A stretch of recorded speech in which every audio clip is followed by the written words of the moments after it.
Hi all. ഇന്ന് ഞാൻ നിങ്ങളോട് പറയാൻ പോകുന്നത് ഒരു ചെറിയ കുട്ടിയുടെ കഥയാണ്. ഒരു കുട്ടി അവൻ്റെ വീടിൻ്റെ ബാക്ക് യാർഡിലായിട്ട്, അതായത് വീടിൻ്റെ പുറകുവശത്തായിട്ട് ഒരു മുള നട്ടു. ഒരു ചെറിയ മുള നട്ടു. അപ്പോൾ എല്ലാ ദിവസവും അവൻ അതിന് വെള്ളം ഒഴിക്കും, അതിങ്ങനെ നോക്കിയിരിക്കും അത് വളരുന്നതായിട്ട്. അപ്പോൾ അതൊരു ചെറിയ വിത്താണ് കേട്ടോ നട്ടത്. അപ്പം അങ്ങനെ എന്താ പറയുക, 6 മാസം കഴിഞ്ഞു, 1 വർഷം കഴിഞ്ഞു, 2 വർഷം കഴിഞ്ഞു, എത്രയൊക്കെ നോക്കിയിട്ടും ഇതങ്ങോട്ട് വളർന്ന് വലുതാകുന്നില്ല. അപ്പൊ അവൻ ആകെപ്പാട് ഒരു 5 വർഷം കഴിഞ്ഞപ്പോഴേക്കും അവനാകെ മൊത്തം പ്രശ്നമായി.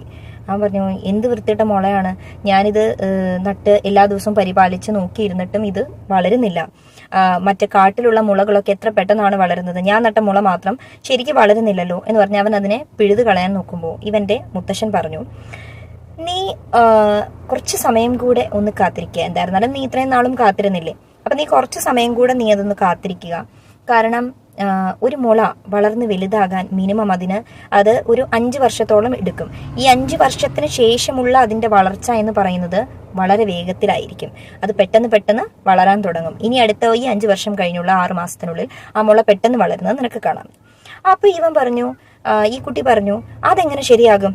അതായത് ഒരു മുള 5 വർഷമായിട്ട് അതിന് ഒരു തരത്തിലുമുള്ള ഒരു മാറ്റം വരുന്നില്ല, അത് പെട്ടെന്ന് വളരുന്നില്ല, പിന്നെ ഇനി അടുത്ത ഒരു 6 മാസത്തിനുള്ളത് എങ്ങനെ വളർന്ന് വലുതാകുമെന്ന് ഈ കുട്ടി ചോദിച്ചു.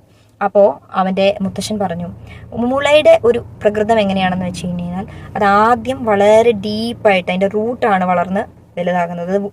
റൂട്ട് വളരെയധികം എന്താ പറയുക, ആഴ്ന്നിറങ്ങുകയാണ് ചെയ്യുക. അതിനുശേഷം മാത്രമാണ് അത് പൊങ്ങി തുടങ്ങുകയുള്ളൂ. ഇനിയുള്ള ഒരു 6 മാസം നീ നോക്കുകയാണെങ്കിൽ അത് പെട്ടെന്ന് ഒരു 90 ഫീറ്റിൽ കൂടുതലായിട്ട്, അടിയിൽ കൂടുതലായിട്ട് അത് വളർന്ന് വലുതാകുന്നത് നിനക്ക് കാണാം. അങ്ങനെ പിന്നെയും കുട്ടി ഒരു 6 മാസം നോക്കിയിരുന്നു. പെട്ടെന്നായിരുന്നു പിന്നീട് മുളയുടെ വളർച്ച. പെട്ടെന്ന് അതങ്ങ് പൊങ്ങി പോയി വലിയ ഒരു മുളക്കാട് തന്നെ കുറച്ച് നാളുകൾക്കുള്ളിൽ സൃഷ്ടിച്ചു.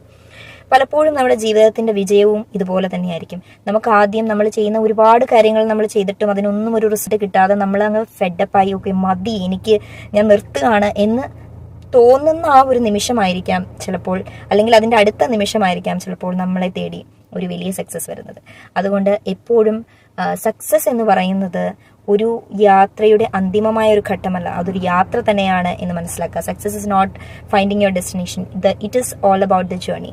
അതാണ് നമ്മളുടെ ഏറ്റവും ഫേമസ് ആയിട്ടുള്ള ഒരു സിനിമ കൂടിയുണ്ട്, പേഴ്സ്യൂട്ട് ഓഫ് ഹാപ്പിനെസ്.